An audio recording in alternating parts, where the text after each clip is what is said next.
नमस्कार, मैं हूं मोहम्मद आसिफ और आप देख रहे हैं SPN 9 न्यूज। SPN 9 न्यूज में आज बातचीत करेंगे राहुल गांधी जिस तरीके से आग बबूला कल संसद में हुए, संसद में जिस तरीके से एक तस्वीर का उन्होंने शेयर किया जो आप टेलीविजन स्क्रीन पे देख रहे हैं, राहुल गांधी खुद भी दिखा रहे हैं। और विदेशों में किस तरीके का उनका मार्केटिंग है, किस तरीके का फंड है, वो आपको देखना समझना बहुत ज़रूरी है। इसलिए मैं पहले चाहता हूं कि राहुल गांधी ने जो कहा अडानी और मोदी जी के रिलेशन को लेकर, रिश्ते को लेकर, वो पहले सुनिए संसद से क्या कहा उन्होंने। यात्रा में लोगों ने मुझसे पूछा, राहुल जी ये जो LIC कंपनी है इसका पैसा अडानी जी की मदद करने के लिए क्यों डाला जा रहा है? उन्होंने यह भी पूछा कि अडानी जी के जो शेयर्स हैं बड़े वोलेटाइल हैं, उसमें LIC का पैसा क्यों डाला जा रहा है। तो मेरा कहना है कि एक सेकंड, मेरा कहना है कि अडानी जी की मदद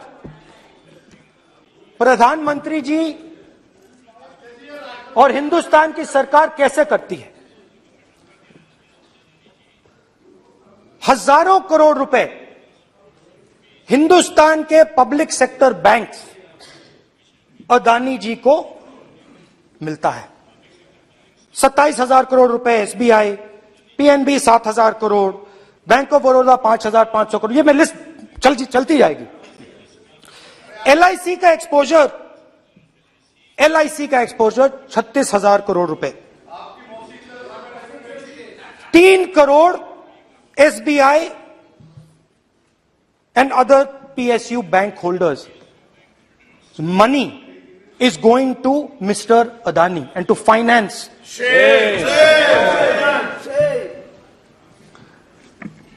Now, of course, there is another question. तो मदद कैसे हो रही है? हिंदुस्तान के पब्लिक सेक्टर बैंक्स का पैसा, LIC का पैसा नरेंद्र मोदी जी, अडानी जी को दिया जा रहा है। अगर कोई सामने खड़ा हो जाता है, जैसे जीवी के लोग खड़े हुए, ED, CBI एजेंसीज आ जाती हैं, उनको परे कर देती हैं।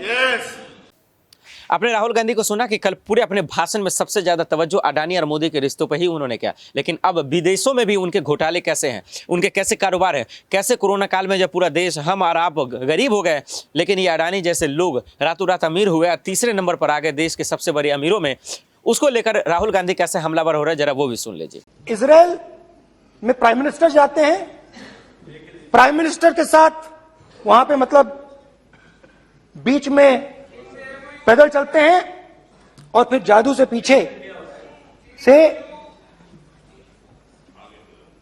इंडिया का फर्स्ट कॉम्प्रिहेंसिव MRO मिल जाता है मेंटेनेंस के लिए, जहाजों के मेंटेनेंस के लिए। स्मॉल आर्म्स का बिजनेस मिल जाता है, इजरायली जो ड्रोन्स हैं उसका बिजनेस मिल जाता है। मतलब जो हिंदुस्तान और इजराइल का डिफेंस का रिश्ता है वो पूरा का पूरा अडानी जी के हाथ में चला जाता है, खत्म कहानी। हाँ, उसमें पेगासस भी है, तो पता नहीं वहां से क्या मतलब पेगासस कैसे आया, क्या हुआ, किसने दिया।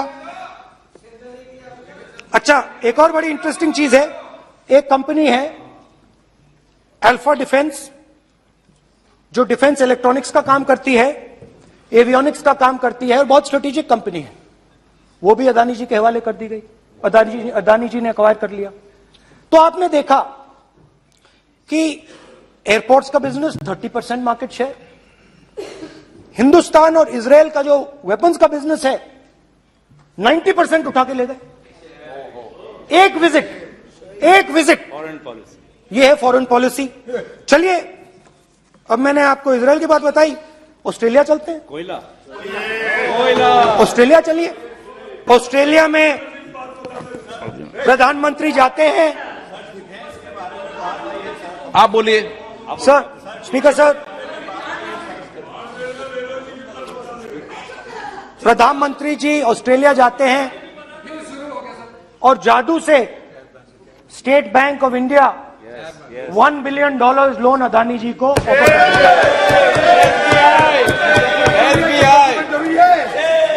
ऑफर सर इसका भी डॉक्यूमेंट जरूरी है क्या बताओ? मोदी जी, आपका सरकार की पास है। Sadyr please.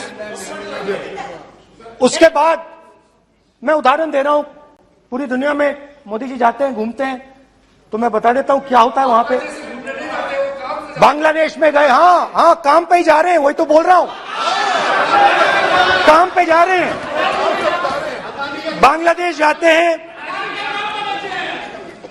मोदी जी की पहली ट्रिप होती है बांग्लादेश में। वहां पे बांग्लादेश को इलेक्ट्रिसिटी बेचने का डिसीजन लिया जाता है। कुछ ही दिन बाद बांग्लादेश पावर डेवलपमेंट बोर्ड 25 साल का कॉन्ट्रैक्ट अदानी जी के साथ साइन कर देता है। 1500 मेगावाट इलेक्ट्रिसिटी का कॉन्ट्रैक्ट अदानी जी। चलिए वहां से श्रीलंका चलते हैं।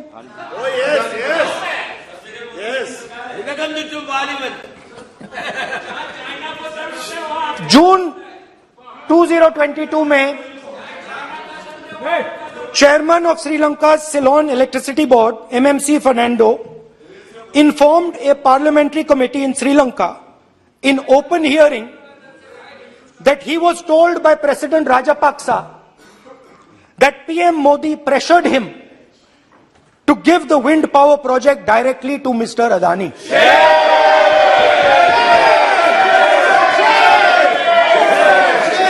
मतलब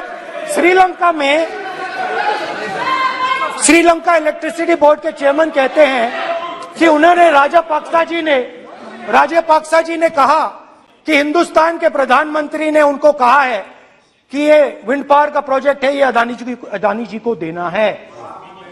तो ये रही आपकी फॉरेन पॉलिसी। ये हिंदुस्तान की फॉरेन पॉलिसी नहीं है, ये अदानी जी की फॉरेन पॉलिसी है, उनके बिजनेसेस बनाने की फॉरेन पॉलिसी है। आपने दोनों वीडियो देखा, दोनों वीडियो देखकर आप समझ गए होंगे कि राहुल गांधी का गुस्सा, कांग्रेसियों का गुस्सा, कार्यकर्ताओं का गुस्सा सिर्फ इस बात को लेकर है क्योंकि अगर अडानी पर घोटाला तो हुआ ही है, क्योंकि हिडेनबर्ग ने जो खुलासा किया उसके बाद समझ में आएगा कि आखिर क्या है इसके पीछे की मंशा। क्योंकि राहुल गांधी ने एक तरीके से तो पूरी तरह से मोर्चा खोल दिया है कि इसमें मोदी जी का पूरा हाथ है। अब सवाल यही है कि क्या इस पर जांच होगी, जेपीसी की जांच होगी, क्या अडानी घोटाले से देश अब बर्बाद हो जाएगा, क्या अर्थव्यवस्था बिगड़ जाएगी? ये तमाम अहम सवाल है। और सबसे अहम सवाल, लाजमी सवाल, कि क्या देश के लोगों का पैसा सुरक्षित है? अभी ये बड़ा सवाल है। दर्शकों, राहुल गांधी ने जो हमला किया है, क्या आपको लगता है? हमें कमेंट कर जरूर बताइए। साथ ही ये भी बताइए क्या अडानी घोटाले का सच हम और आप सबके सामने आ पाएगा या नहीं, या फिर एक ड्रामा बनकर रह जाएगा? आज के लिए इतना ही, मुझे दीजिए इजाजत और आप देखते रहे SPN9 न्यूज़। नमस्कार।